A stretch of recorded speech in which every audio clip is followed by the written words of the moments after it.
ረንደው ማነው አስቀድሜ የነገርኳችሁን መረጃ የሚያስታውስ?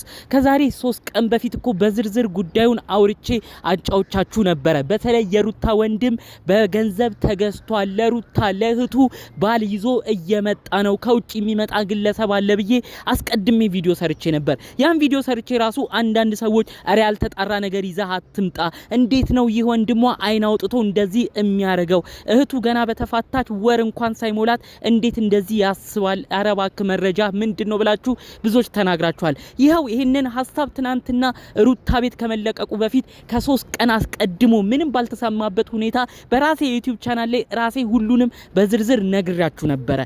ማመን ያልፈለጋችሁ መረጃም ትክክል አይደለም ስለኔ ብላችሁ የምታስቡ ገብታችሁ መመልከት ትችላላችሁ። እኔ የደረሱኝ መረጃዎች ሁሌም ትክክል ናቸው። አሁን ደግሞ በድብቅ ሩታና አዲስ የመጣውን ደስታ የተባለውን ግለሰብ እንደሚያፈራርሟቸው እና በቅርቡ ይህ ፕሮግራም ራሱ እንደተደረገም ነው ጭምጭምታዎቹን የሰማሁት። ሁሉንም በዝርዝር አሰማችኋለሁ። ሰላም ጤና ይስጥልን ውድ የሀገሬ ልጆች፣ በያላችሁበት ሰላማችሁ ይብዛልኝ። ዛሬም አዳዲስ በሆኑ ጉዳዮች ብቅ ብለናል። ለዚህ ቻናል አዲስ ከሆናችሁ ሰብስክራይብ ማድረጉን አትርሱ። እንዲሁም ደግሞ እንግዲህ ሁሌ እኔ በምርቃት ነው ለናንተ ቪዲዮችን እምጀምረው። እስቲ ቪዲዮን ላይክ ማድረግ አትርሱ። በላይክ ጀምሩ። ቀጥታ ይዤ ወደ መጣሁት ዝርዝር መረጃዎቹ ነው እማልፈው። እንግዲህ ሩታ ትናንትና ድንግጥ ብላ ነበር። የማታውቀው ሰው ነው መጥቶ ወድሻለሁ አፈቅርሻለሁ እያለ አበባ ሲሰጣት የተለያዩ ነገሮች ንግግሮች ሲናገራት የነበረው። በዚህ ሁኔታ እኔ አስቀድሜ የተናገርኳቸው የተለያዩ ንግግሮች ነበሩ። ብዙ ሰው ግን እኔን አላመነኝም ነበር ማለት ነው። ታዲያ የሩታ ወንድም የሆነው ግለሰብ ከውጪ ድረስ ይህንን ግለሰብ ተቀብሎ ነው ሩታ እህቱን ለመዳር ሽር ጉድ እያለ እንደሆነ የሰማ ነው።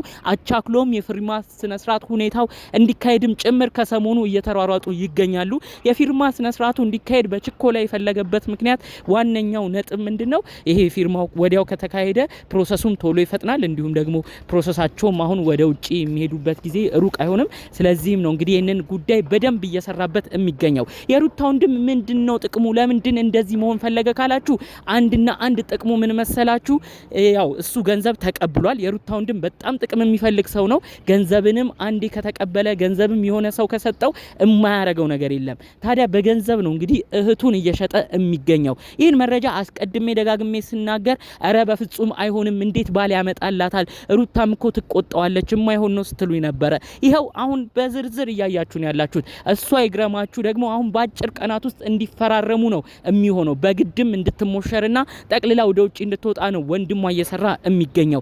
በአብርሽና በሩታ በኩል ያላችሁ ሰዎች ግን እንደው ምን አይነት ሰዎች ናችሁ? በሩታ በኩል ያላችሁ ዘመድ ነን የተባላችሁ ዘመድ እንደ ዘመድ የምትቆጠሩ ወንድም የተባላችሁ ምን አይነት ክፋት እንዳላችሁ አላቅም። በአብርሽ በኩልም ያላችሁ የቅርብ ወዳጅ መስላችሁ ለልጁ ትዳር መናጋት ትልቅ ሚና ያላችሁ እና ቤላም ተንኮለኞች ናችሁ። በአጠቃላይ እንደው አብርሽም ሩታም በዙሪያችሁ ያሉ አንዳንድ ሰዎች ለትዳራችሁ መናጋት እንደውም ኃላፊነት የሚወስዱት እነሱ ናቸው ብል እንደው ምንም ማጋነን አይሆንብኝም። የሩታ ወንድም ምን አይነት አስተሳሰብ ነው ያለ? ይህ ግለሰብ ትዳር ይኑረው አይኑረው በስርዓት አረጋግጠሃል?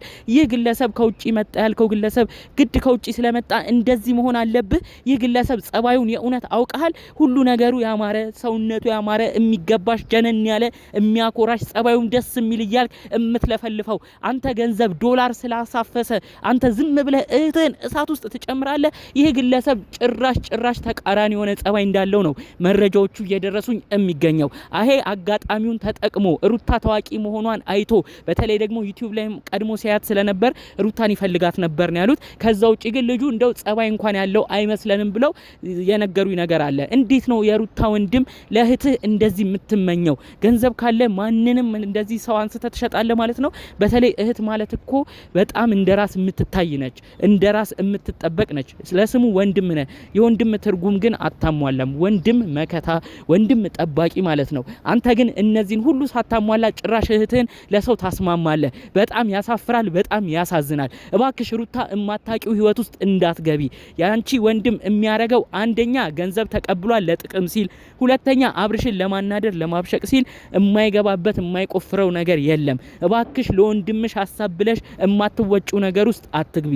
ብትዬ እባክሽ በተቻለ መጠን ከአብርሽ ጋር ተስማሚ፣ ከልጅሽ አባት ከሆነ ግለሰብ ጋር። ያ የማይሆን ከሆነ ግን ሁሉም ነገር እርግፍ አድርጎ ቀርቶ ከልጅሽ ጋር ፏ ብለሽ ኑሪ። አንቺ ዩቲዩብ ይከፍልሻል። አንቺ ጠንካራ እህታችን ነሽ። አንቺ ጠንካራ ብርቱ የሆነሽ ግለሰብ ነሽ። የማይሆን ትዳር ውስጥ እንድትገቢ አያድርጉሽ። ወንድምሽ እልህ ጊዜሁን ለመወጫ የማይሆን ነገር ውስጥ አትግቢ።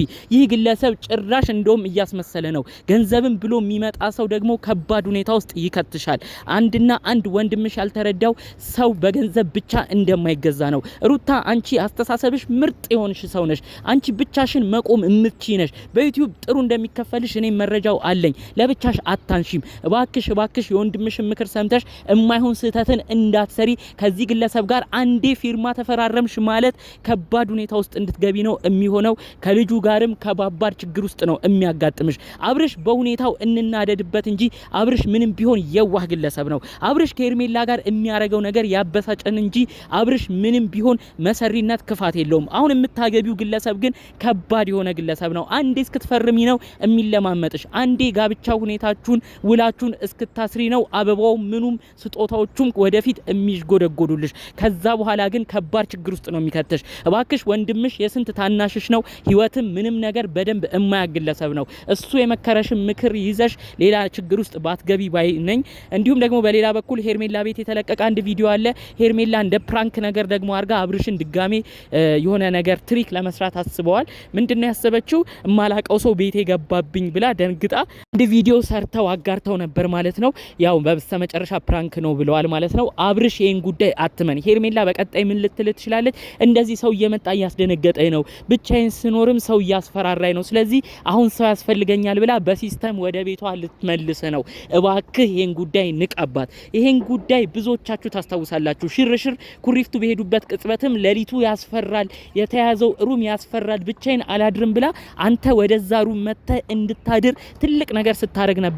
አንተ ከጓደኞች ጋር ሆነ አብረህ ከሷ ጋር አድረሃል። አንተ አልጋ ላይ ነው እሷ አልጋ ላይ አላቅም፣ ብቻ የተለያየ ቦታ ላይ ሆናችሁ እንዳትፈራ በማሰብ በዋህነት አብራችሁ እዛ ቤት ቆይታችኋል። አሁንም ያን ሲስተም ተጠቅማ ነው እንደ ፕራንክ እንደ መሸወድም እያደረገች እኔ ብቻዬን እያስፈራሩኝ ነው፣ ብቻዬን የሆነ ሰው መጥቶ እያስፈራራኝ ነው፣ እንደዚህ እያለች እየሸወደች ሌላ ችግር ውስጥ ልትከትም ጭምር ነው መረጃውን የሰማሁት ማለት ነው። እባክህ አብርሽዬ ለመንቃት ሞክር። ሄርሜላ ሁሌ የምትሰራው ድራማ ነው። ይህንንም ድራማዋን ከናቤል ጋር እየተመካከረች ነው የምታደርገው። አንተ ብልጥ ባለመሆን ምክንያት አሁን ድረስ እየተጫወቱብህ ይገኛል። ያንተ አለመንቃት ነው ብዙ ኦዲየንሶችንም የሚያናድደው። እንግዲህ በአጠቃላዩ ያው ዛሬ በደንብ በአጽኖት መናገር የፈለኩት ለሩታ የመጣውን ግለሰብ በተመለከተ ነው። ሩታ እባክሽ እልህ እንዳትጋቢ፣ የስንት ታናሽ ወንድምሽ ምክርም ይዘሽ የማይሆን የማትወጪው ነገር ውስጥ እንዳትገቢ ለማለት ነው ሐሳብ አስተያየቴን ማድረስ የፈለኩት። የሩታ ወንድም እኔ ቢነገረውም አሁን ላይ የሚሰማም አይመስለኝም። በጣም እልህኛ ነው፣ በጣም ችኩል ነው። እሱ ያሰበው ነገር ካልሆነ ሌላ የሚሰማውም የሚያስተውለውም ነገር ያለ አይመስለኝም።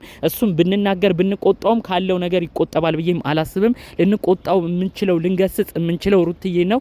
ሩታ ይህንን አቋም ከወሰደች ይህን ግለሰብ ወንድሟንም ማሸነፍ ትችላለች ለማለት ነው ፈልገው። ፈረንጁ በእርግጥ ለሩታ ብዙ ጊዜ ያስባል፣ በአስተሳሰቡም ጥሩ የሆነ ወንድማችን ነው። ነገር ግን እኔ ለፈረንጁ የምናገረው እባክህ የሩታ ወንድም ያመጣው ግለሰብ አንተ እንደምትለው ጥሩ ሰው አይደለም። አንተ እንደምታስበው ለሩታ የሚገባ ሰው አይደለም። አንዴ ሩታ እስክትፈርምለት ነው ጸባይ የሚያሳምረው። ስለዚህ ፈረንጁዬ አንተ ለመንቃት ሞክር። ከሁሉም አንተ አስተሳሰብህ ጥሩ ይመስለኛል። ስለዚህ ጉዳዮቹን አንተ በደንብ እንድታያቸው ነው መልእክቴን ማስተላለፍ የፈለኩት። በሌሎች ጉዳዮቻችን እስክንገናኝ ድረስ ለዛሬ ዘኔ የመጣነው መረጃ ይሄን ይመስል ነበር። በሌሎች ቪዲዮዎች እስክንገናኝ ሰላሙን ሁሉ ተመኘሁላችሁ። ሰላም